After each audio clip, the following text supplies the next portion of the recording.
Thousands of primary schools in Britain are teaching controversial theories about race to children.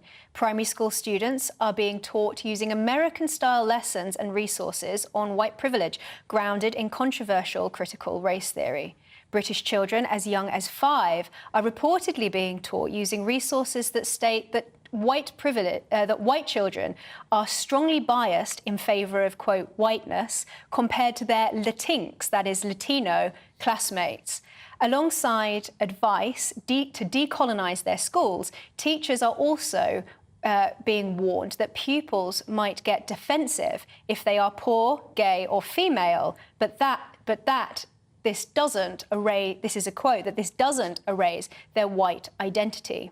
Meanwhile, this week, the government refused to say whether teachers can refer to pupils by their legal and biological gender. Baroness Barron, Parliamentary Under-Secretary of State for Education, said gender was a complex issue and that the department would issue guidance at some point.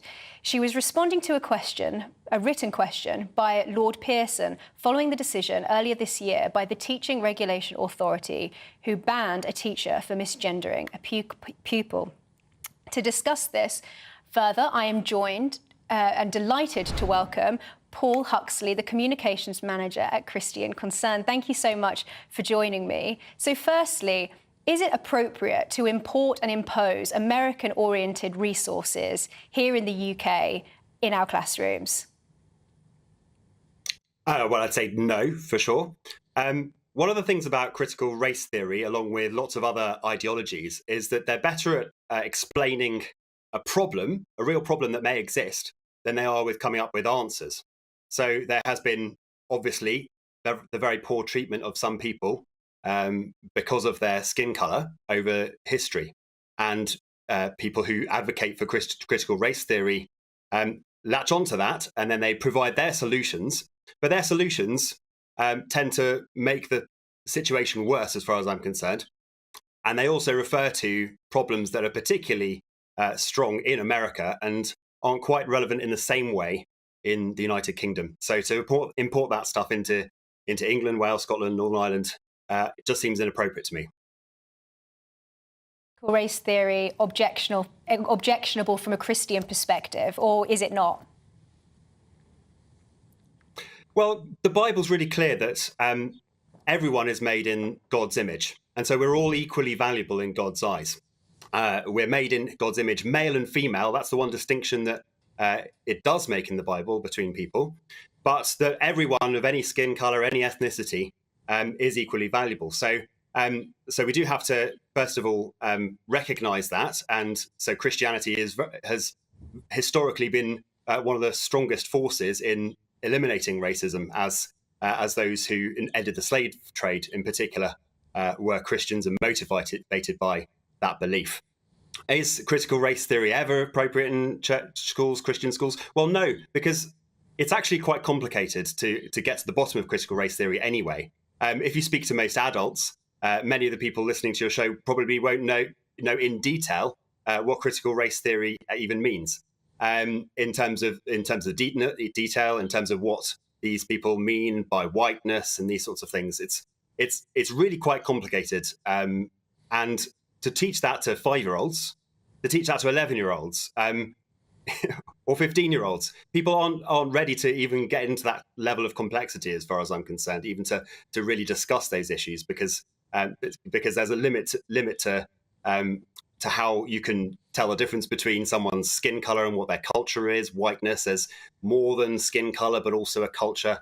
It's really difficult to get your head around, and I really don't think that young children should be taught it. And just very briefly, we'd also like to get your thoughts on this question that's been asked to the DFE. Why is it important that teachers should be backed up by the state when it comes to referring to pupils by their biological gender rather than preferred pronouns, particularly in Christian schools?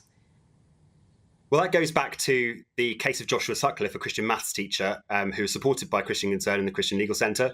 He sort of somewhat accidentally referred to a biological female in his class as well done, girls, and this girl actually wanted to be known as a boy, and he ended up being banned by the Teaching Regulation Agency. And And it was one of the first cases where you really saw Christians at loggerheads with the trans issue. It was back in 2017, and you first really saw Christians coming under pressure because of these things. Fundamentally, truthful pronouns, what people really are, what their biological reality is, what their legal reality is when they're a child. They can't transition in the eyes of the law, truly. These things are reality, and for teachers to talk truthfully to these students and about these students requires them to use accurate pronouns. So why should the government back that up? Well, because it's truth. That's what reality is, and that's what young people really need to hear. They need to hear that their bodies aren't the problem. If they're really struggling with their gender identity, they need to hear that their body isn't a problem. It's what God's given them, and to reconcile with that rather than to try and reshape it, rechange it, and forge a new identity.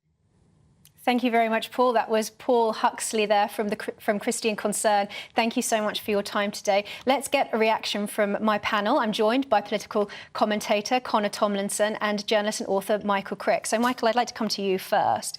I presume that you don't agree with that. Do you think that this is... I agree with some of what he says. So which parts do you agree with and which parts don't you agree with? Well, I mean, I think we need more tolerance all round. And I think for the state to start, or for local education authorities, or indeed headmasters and headmistresses of schools, to start, disciplining teachers or sacking them on the basis of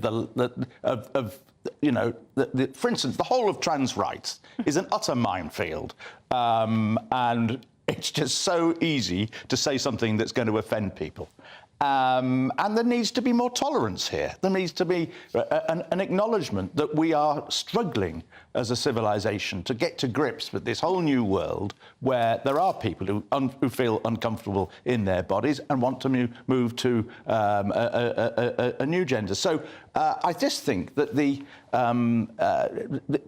state on occasion is being far too heavy-handed, so I would agree with Paul Huxley in that regard. There were plenty of other things, but let's get on to Connor, and I'll think of what they were when we get back. Briefly, so do you think this really is a crisis in our education system? And if it is, I'm sure there'll be many parents who are watching at home thinking, I don't know what to do. Should I pull my child out of school? Should I start homeschooling them? What if you were a parent, what would you do under these circumstances? They're trying to make it increasingly difficult to homeschool. I mean, Nadim Zahawi tried to make it practically impossible because you had to do tax registration recently because they want a standardised education system. And my frustration is both with Paul and what you just said, is that critical race theory actually isn't hard to understand. If you just go and read the text by Kimberly Crenshaw and Derek Bell and Bell Hooks and the like, they say explicitly the civil rights movement failed because it didn't bring about communism. So what we want to bring about is race-based communism. And actually, it's deliberately trying to make people more racist because they think we're going to end up in a race war and it's going to win. Now, I don't want a race war because, funnily enough, I'm moderate and I don't hate my black friends, but they do. So I don't think it's appropriate to teach this in schools, and I also don't think it's appropriate to teach kids that you can change your gender because, as we've seen from things like the Cass report and various other pieces of scientific literature, if you do a watch and wait method, most kids desist at a rate from 76 to 92%. And the surgeries and that are conducted on these children leave them often with long-term health complications, cancer, suicidality and sterility. So putting people on this path, particularly young and vulnerable children, to hate people of another race or to hate their own bodies is evil, and the government should step in. Well, that's all nice and depressing. Thank you very much. That was Connor Tomlinson and Michael Crick.